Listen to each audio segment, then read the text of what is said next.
Halo guys, Dimas di sini dan kali ini bedah sepatu kita bakal jadi agak spesial karena gue kedatangan tamu. Panji Pragiwaksono. Oke, jadi hari ini jujur aja ya kita bakal ngabisin sepatu terbarunya Mas Panji nih dari kolaborasinya bersama Emba Footwear. Disclaimer dulu ya, kali ini gue belum langsung potong sepatunya karena sampel untuk dipotongnya belum ready, jujur-jujuran aja karena masih kejar produksi banget. Toh baru rilis PO-nya doang ya Mas ya. Betul. Jadi belum rilis untuk barang ready-nya banget. Gak apa-apa, kita tungguin. Next kita bakal potong-potong sisa-sisa. Anyway, gue pengen ngobrolin dulu tentang sepatunya ini. Jadi gue pengen ngasih kesempatan buat Mas Panji cerita dulu dong dikit tentang sepatunya ini. Silakan. Pertama-tama lu tuh penyiar radio bukan sih? Enggak, gue MC dulunya. Oh, pantesan. Suaranya bulat banget. Lebih bagus daripada suara gue yang penyiar. Tapi kembali ke sini. Gua yang dulunya siaran, ketika selesai siaran, kangen dengan dunia broadcast dan punya siniar. Oke. Siniarnya Hiduplah Indonesia Maya. Siniar ini tuh sebenarnya cara gue untuk komen terhadap apa yang lagi rame, terutama karena setelah gue di Amerika, gue tetap mantau apa yang terjadi di Indonesia, terus gue pengen komentar aja.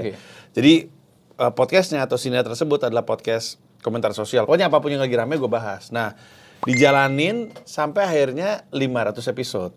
500 episode itu angka yang sangat banyak. Banyak banget. Ngerjain apapun 500 kali itu mengagumkan lah. Nah, dia nembus 500 episode.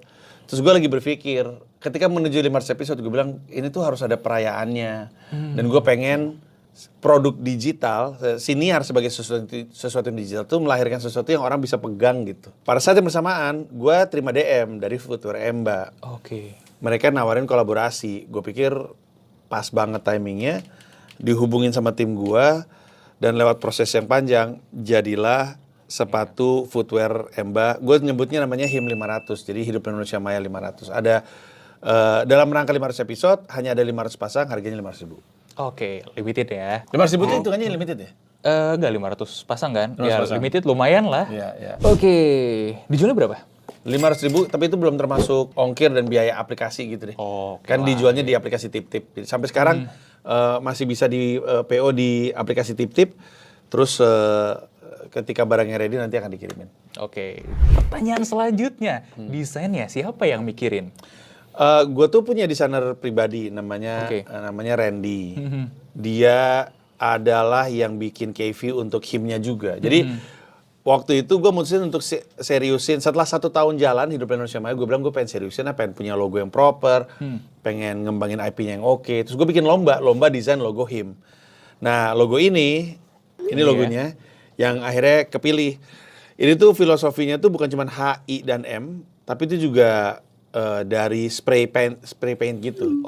Kan street art itu kan suka komentar sosial di tembok. Nah terus distilasi dalam bentuk seperti ini. Dan gue suka banget logo yang gampang begitu terus jadi. Secara visual keren dan aplikasinya bisa di mana-mana. Mau jadi kalung juga bisa logo beginian. Jadi dipilih dan sejak itu dia yang ngerjain desain untuk proyek-proyek pribadi gue. Ketika gue bilang gue mau bikin sneakers, kolaborasi sama Footwear Emba, gue tugaskan dia untuk ngedesain sepatu dan prosesnya cukup panjang sampai akhirnya jadi ini. Oke, ada alasan khusus nggak sih kenapa pilih siluet ini? Awalnya Emba tuh kayaknya punya siluet yang mana sepatunya tuh kayak gini tapi polos gitu, polos putih. Terus tadi mereka pengen ngelanjutin dari itu. Tapi gue udah pernah punya sepatu kayak gitu sebelumnya. Gue pernah kolaborasi sebelumnya untuk tour stand up gue yang judulnya Pragiwaksono Stand Up Comedy World Tour. Dan menurut gue jadinya kurang spesial kalau cuma putih dan ada logo gitu. Kayak di Rugos gitu, nggak kayak ada yang nempel stiker gitu. Kayak effortnya kurang. Iya. Nggak pas untuk jadi... Kayak kenal ya, effortnya kurang, cuman di emboss logo, ditempel di sablon. Kayak kenal nggak sih guys? Siapa? Spill! Kita saya cuma pengen ngomongin ini aja kok, tenang aja. Cuman akhirnya sempat diskusi bolak-balik soal kemampuan kapasitasnya Emba, apakah bisa dengan apa yang dicita-citakan.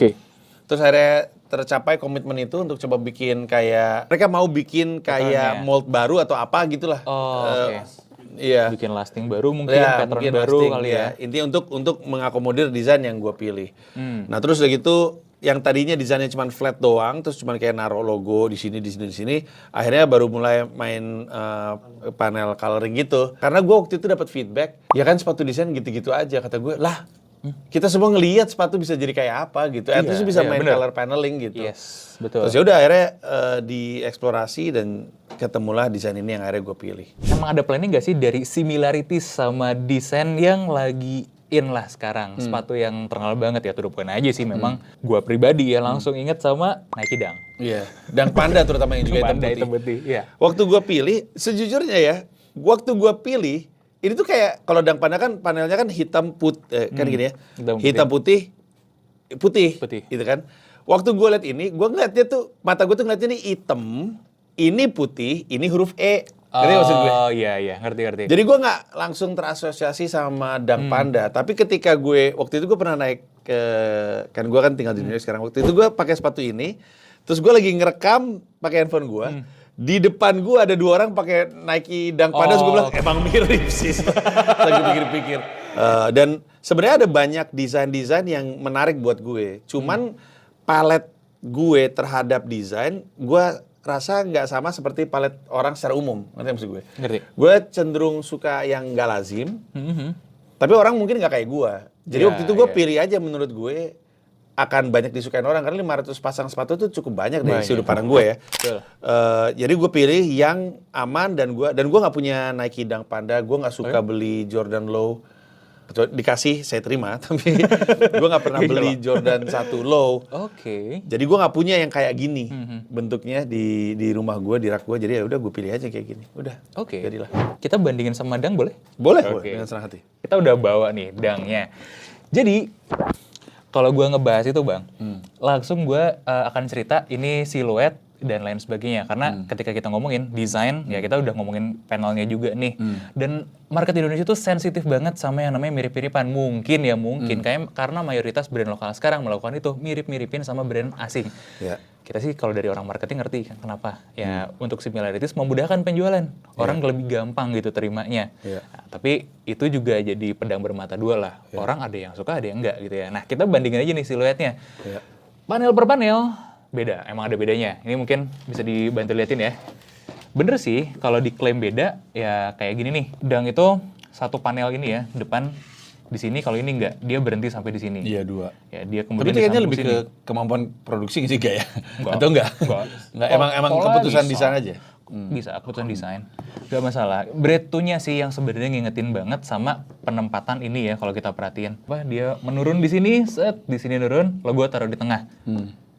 Selebihnya nggak gitu banget ini kapsul paling. Tapi sebenarnya kalau kita ingat kayaknya di era-era 90-an tuh Dunk Panda itu bukan satu-satunya yang eksklusif main begini gitu. Iya betul. Gue juga ngomong hal yang sama waktu desain. Gue bilang, lu main DC Shoes nggak?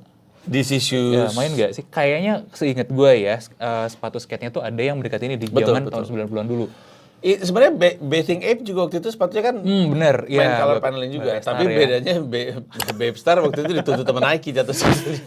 Itu parah sih, mirip banget. Mirip banget sih. Tapi artinya dari segi mata desain gitu, ini oke-oke aja nggak? Kalau gue ngelihat ya memang beda gitu. Mau ngesu gimana karena memang ya yang punya siluet mirip banyak banget. Ini bukan copy 1:1 gitu. Iya, intinya color paneling pada sneakers itu tidak eksklusif milik Nike. Ada banyak brand ngelakuin, hanya saja karena Nike yang paling dulu waktu itu mungkin kali ya, dan paling banyak ngelahirin produk, masif gitu, sehingga mereka seakan-akan dominating space color paneling, padahal semua sepatu juga ngelakuin gitu. Nike juga nggak selalu original kan, jadi sah-sah aja nggak? Kalau gue sih ngelihatnya sah-sah aja gitu ya dari segi ini. Pemilihan color juga ya fine-fine aja gitu. Next, kita biasanya bahas bahan nih. Ini gue kalau dapat izin udah gue bakar-bakar nih. Ya nanti dikirim ya. Boleh ya. Nanti dikirim yang untuk gue bakar, tapi kalau gue sering pegang kulit. Kalau bakar tuh biasanya apa sih yang dicari? Apa yang lu explore dari ngebakar? Kalau kita bakar itu buat ngetes itu kulitnya asli atau enggak. Simpelnya kalau kulit asli itu nggak akan kebakar. Nggak akan kebakar. Adalah mungkin ninggalin ada hitam sedikit lah, gitu, ya hitam, tapi ada yang dilap dikit hilang. Atau kalau dia heavy on coating, on finishing gitu ya. Karena kulit-kulit itu ada yang kulit asli, tapi, tapinya itu diapain? Ada yang dikasih vinyl, ada yang dikasih finishing chemical. Nah itulah yang nanti akan kebakar. Tapi kulitnya enggak, itu punya kita naik itu. Paling banyak. paling banyak. Jadi Nike itu paling banyak pakai sintetis dan corrected grain. Dia nggak ada yang full full grain leather, nggak ada.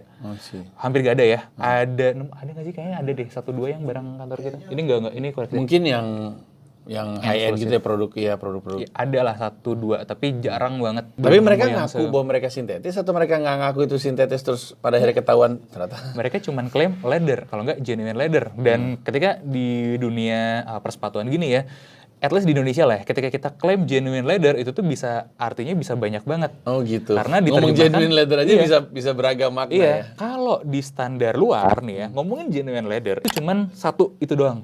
Jadi itu salah satu kulit kualitas yang nggak bisa dibilang tinggi nih. Tapi kalau di market sini mau full grain leather, mau split grain, mau corrected grain semuanya dibilang dibilang genuine leather karena memang deskripsi orang sini terhadap genuine leather ada kulit aslinya. Itu ada kulit aslinya. Entah gimana kondisinya. Anda gitu. pemerhati kulit ya saya lihat ya. Penikmat kulit. Saya menikmati kulit kulup. Kalau kulit kulup udah dibuang. Nah, saya menikmati tidak dipakai. Yang skin touch lah, kulit kena kulit. Itu gue boleh, menikmati. ini gue tahu ini kan sebenarnya kan gue kan promo di tempat lu ya, tapi gue boleh nanya nggak? Boleh dong. Kenapa sepatu sering banget pakai kangaroo leather? Sepatu olahraga terutama. Gue tuh berhubung belum pernah pakai ya, dan gue belum pernah punya kangaroo leather. Ya, gue nggak bisa jawab. Ya, kangaroo leather, sering leather gitu. Sampai zaman dulu nggak sih ya? Sampai zaman dulu ya. Iya. Sampai Oji tuh ada yang pakai ini kangaroo ya. Nah kalau ya gue baca aja, kangaroo leather tuh termasuk tough. Durable. Ya, tapi elastisitinya bagus. Iya, karena kan ya kita tahu lah orang main bola tuh gimana. Ya kan, lari itu gimana. Tapi pecinta hewan tuh katanya orang vegan tuh banyak yang nggak mau pakai sepatu kulit bener kan, maunya pakai sepatu kulit sintetis. Gitu. Karena katanya menyiksa, padahal vegan yang lebih menyiksa. Iya. Emang iya? Iya dong. Kan vegan leather itu dari plastik. Nah ini yang nyambung lagi sama tadi, kenapa dibakar? Kalau vegan leather, yang klaim vegan leather itu kebanyakan. Ini pada sneakers ya? Vegan leather pada sneakers? Semua ya. Oh, dompet, tas gitu? Yes, itu kebanyakan adalah kulit sintetis. Apa itu kulit sintetis? Kulit sintetis itu adalah lapisan polyester dilapis sama bagian atasnya itu ya plastik-plastikan juga. Material turunan plastik lah. Itu kalau dibakar ya itu yang suka meleleh-meleleh itu. Kalau tukang-tukang kulit tuh ini kulitnya bukan asli, dibakar meleleh. Nah itu yang tanda kutip vegan leather. Nah, ketika kita ngomongin kulit sintetis, itu tuh sebagus apa sebenarnya? Umur pakainya pendek. 3-5 tahun udah cracking, udah sobek. Nah, sampah deh jadinya. Iya. Dan masalahnya footwear itu adalah penyumbang sampah salah satu yang gede banget. Gue nggak punya data, tapi itu nggak bisa didaur ulang. Iya. Kulit sintetis tuh nggak bisa didaur ulang. Menyiksa planet. Iya. Dibuang kan? Hey vegan, Anda menyiksa planet Anda dalam rangka nggak mau menyiksa hewan. Sebenarnya kangaroo leather juga repurpose kan sebenarnya, penggunaan ulang gitu. Kita kan semua kan repurposing atau reuse gitu kayak botol sirup ABC jadi botol air putih. Jadi lebih ke gini sih sebenarnya. Kalau kenapa footwear itu mendingan yang durabilitasnya tinggi, tapi nggak berarti kalau durabilitasnya rendah itu semuanya jelek, nggak. Konteksnya tuh gini. Kalau kita punya footwear yang durabilitasnya tinggi, umur pakai produknya kan panjang. Kalau yang sintetis 3 tahun, 4 tahun, 5 tahun dibuang, nah yang ini mungkin 5 tahun masih dipakai, 10 tahun masih dipakai, 15, 20, 30 tahun masih bisa dipakai. Bahkan beberapa, kalau kita ngomongin footwear klasik ya, dry shoe, yang bener-bener sepatu kulit formal gitu, itu kan umur pakainya panjang. Kenapa? 5 tahun rusak soalnya doang yang diganti. Reusing waste. Dia masih bisa dipakai 10, 15, 20 tahun bahkan. Makanya sekarang gue perhatiin sepatu tuh banyak yang dari sisi marketingnya itu komunikasinya adalah ini sepatu dibuat dari daur ulang plastik gitu. Ada kan sepatu lari terutama. Daur ulang. Oh, yes. Kayak mesh-nya gitu tuh dari plastik apa gitu yang mungkin bisa selain jadi itu tidak bisa dipakai ulang gitu ya, bisa didaur ulang kali ya, mungkin gitu kali ya. Balik ke sini lagi. Yang kenapa tes bakar tadi sudah menjawab kali ya? Ya udah ngejawab. Dan ini kalau hand feel-nya ya, hand feel buat gue pribadi ini adalah kulit sintetis. Ya, ini kulit sintetis kok memang. Kulit sintetis pun harus kita cek lagi nih, kualitasnya seperti apa, ada level-levelnya.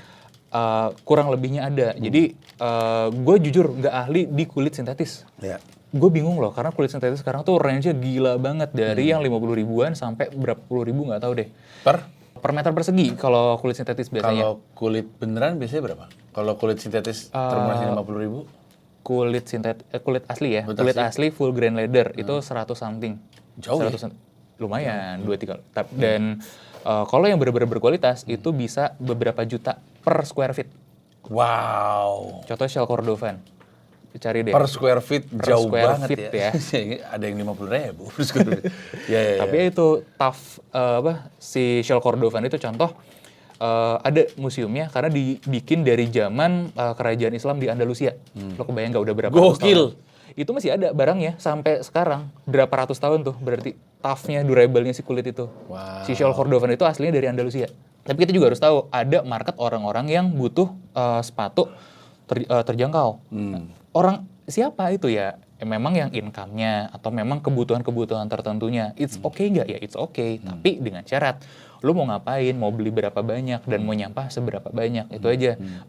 Be wise and be responsibility aja. Oh, ya. Dan itu ya, kalau buat ini, aduh gue belum bisa ngomong ya buat kasih rating-ratingan, tapi nanti pas lu terima barang untuk dibedahnya aja. Tapi gue suka jujur sama panelnya. Kenapa? Ini gue bilang bener, ini kelihatan oke gitu ya, kelihatan bagus, terutama visual dari depannya. Jujur, similaritiesnya membantu lah untuk membuat likability. Jadi gue tuh suka sebenarnya sama siluet Jordan, tapi as a produknya gue nggak suka. Gue malah lebih suka Air Jordan daripada Michael Jordan kalau gue. Lebih kagum sama bisnis dan marketingnya daripada atletnya. Iya dong Pak, itu beda cerita lah. Kita kalau orang bisnis pasti respect. Belajar lah kita. Materialnya jujur gue nggak suka karena sintetisnya itu, tapi masuk akal. Harga 500 ya. 500 buat pakai kulit sintetis itu sebenarnya masih masuk akal. Ya kebayang kan, produsen itu harus bisa untung di harga dia jualan. Kalau dia pakai kulit asli, HPP udah berapa? Kalau dia masih harus develop lagi, dia harus ngomongin bikin las lagi. Bagi hasil sama gue. Betul. Kagak profit dong. Dan sampai biasanya 700, 800, under 1 juta bahkan yang pakai kulit sintetis tuh banyak banget. Dan gue sebenarnya mewajarkan itu sih dari segi bisnisnya ya. Gue mengerti gitu untuk memaksimalisin profit as long as ya memang dia ada sesuatu yang di offer. Jangan cuman gimmick doang. Ya, tapi gue juga dalam kerjasama ini memang menginginkan bahkan mendambakan situasi finansial yang tambah baik untuk mereka. Gue mau orang kalau kolaborasi sama gue tuh nolong bisnis mereka juga. Gue I wish the best for Emba juga dari kolaborasi ini. By the way, gue sebelum gue lupa, ini ada yang beda ya. Aslinya tuh sebenarnya ujungnya nggak hitam. Oke. Harusnya warnanya warna yang sama dengan ini, merah kali ya. Jadi ini tuh merah. Terus ada tulisannya tuh, yang satu tulisannya him, yang satu tulisannya Emba kalau nggak salah. Gitu ya. Iya, itu lebih menarik tuh. Kanan kirinya. Tapi ini yang kami terima sampelnya sih tali sepatunya masih kayak gini. Personal touch kayak gitu lebih penting karena mungkin dan nambah aksen merahnya, jadi lebih banyak aksen merah. Ketika lu beginiin jadi semakin menjauh dari dang panda gitu. Betul. Ya, karena jadi ada merahnya gitu. Karena dari apa aja gitu. Gue ngelihat ini tuh sebenarnya sebagai barang collectible instead of barang yang dipakai. Siluetnya sih buat gue acceptable, tapi ya kalau emang kolektor item gitu ya, biasanya kita akan mikirin touch feel-nya dan lain sebagainya, itu memang agak dipertanyakan buat gue. Gitu. Apa yang gue pertanyakan, ini nih, usage-nya yang bagian ini, menurut gue ini tuh agak ketinggian. Untungnya ini ya. namanya apa sih? Apa namanya ya, heel tape juga ininya bukan ketinggian sih. Ya? Iya. Kalau menurut gue kenapa? Karena kerasa banget nih di bagian belakang pas gue coba tadi, ini memang kena gitu ke kaki dan mengurangi pergerakan. Tapi ada plus minus, kalau memang ada goals yang mau dicapai dengan mengurangi pergerakan di situ ya nggak apa-apa juga. Kalau memang untuk usage sehari-hari ini kurang nih, ya lu bayangin aja deh naik subway gitu ya, harus jalan-jalan dong. Kalau pergerakan kaki lo ke limit, di sini kaku, di sini ada yang ini, make sense. Kurang. Untungnya nih, ininya masih lembut lah. Ya dibilang lembut juga enggak sih, ini meshnya standar. Tapi nggak sampai melukai, nggak sampai bikin lecet, nggak tajam lah gitu. Ada kok, gue pernah punya sepatu lecet di bagian sini. Iya, di bagian banyak malah. Sampai pakai tensoplas kaki. Iya, nah itu kan ganggu tuh. Kasihan aja sih ke orangnya. Untungnya nggak sampai segitu gitu. Makanya gue lebih prefer itu. Dan satu sebenarnya pujian gue adalah untuk lastingnya. Lasting itu apa sih? Lasting itu cetakan. Lasting itu yang ngebedain nih. Ini bentuknya begini, ngebulat kan. Yang klasik-klasik biasanya ngebulat. Yang fashion forward biasanya lebih geruncing. Nah, yang mencetak itu adalah las. Yang bikin las mungkin sampai ratusan ribu orang. Yang bikin di Indonesia mungkin ya. Tapi yang pinternya itu kayaknya nggak nyampe 50%-nya, bahkan mungkin nggak nyampe 30%-nya. Bahkan mungkin menurut gue pribadi ya, gue baru ketemu tukang bikin las yang pinter itu 1, 2, 3. Yang pinter menurut gue, ini bahkan belum masuk pinter, tapi sudah Iya, lah. maju lah gitu. Udah maju. Tapi pembeli umum tuh juga ini karena gua nggak tahu ya. Pembeli umum peduli sama lasting juga. Peduli sama peduli ya. Peduli dong. Kan itu alasan kenapa orang-orang suka sama Nike Adidas. Lastingnya cakep, Pak. Keluarkan Air Max Anda, Pak. Coba kita lihat. Gimana coba? Nah, kita akuin ya, Air Max itu sebagai salah satu sepatu Nike yang cakep banget. Dia bisa bikin shape-nya kayak gini ya, ngeruncing gitu ya. Auranya tuh gue bukan penggemar Air Max jujur, tapi gue mengakui Air Max itu tuh kelihatannya pas dipakai, wih kaki gue cakep ya. Iya betul. Satu lagi nih, saya punya Air Max 4 apa? Yang pinter lagi nih, Adidas waktu bikin Ultraboost. Cakep kan kelihatan, wih kaki gue kayak yang ramping ya. Yang Uncage apalagi, lebih pinter lagi gitu. Yang pinter-pinter tuh biasanya orang-orang Itali, fashion forward banget. Dan balik lagi ke sini gitu ya. Ya kalau kita lihat aja gitu, gak usah bawa-bawa ini deh. Gue pengen bawa penonton gitu ya, ngelihat teman-teman gimana feel-nya ngelihat sepatu kayak gini. Ini sepatunya elongated, memanjang gitu ya, meruncing di sini. Jadi streamline gitu. Ini jarang loh bisa dilakukan, bukan bisa sih, jarang mau jarang dilakukan. Ada yang mau. Iya, bisa tapi nggak mau. Bisa, pasti bisa kok. Bisa, cuman jarang ada yang mau. Kenapa? Karena faktornya banyak sebenarnya. Mulai dari ininya nih, kapsolnya nggak kayak begini bentuknya. Biasanya kapsul itu bulat-bulat. Ada lagi yang, gue males lah kalau harus riset-riset lagi bikin las yang bagusnya. Nanti tekukan-tekukannya dan sudut-sudut segala macamnya. Ribet lah gue. Yang ini aja, yang standar-standar aja, yang basic-basic aja. Plus, kalau kita bisa bikin yang bagus, belum tentu applicable sama kaki orang Indonesia. Kenapa? Kaki orang Indonesia itu beda. Lebar, punggung kakinya tinggi, dan agak gimana ya, bantet kali ya, agak pendek-pendek gitu. Beda sama kaki orang Eropa, orang bule lah kalau kita lihat, kakinya itu jarinya panjang-panjang, kurus, kemudian nggak lebar gitu. Nah makanya mereka sepatunya itu suka manjang-manjang, runcing-runcingnya karena memang kakinya begitu gitu. Nah ini berhasil melakukan itu, dan gue pribadi yang ngeliat ini sebenarnya masih agak narrow, tapi kan kaki gue sama nih 46 juga ya. Ini gue tidak ada masalah dari segi lebarnya. Jadi gue pengen memuji, still good, acceptable buat lebarnya, tapi ya buat yang lebih lebar lagi pasti akan agak kesiksa sedikit ya.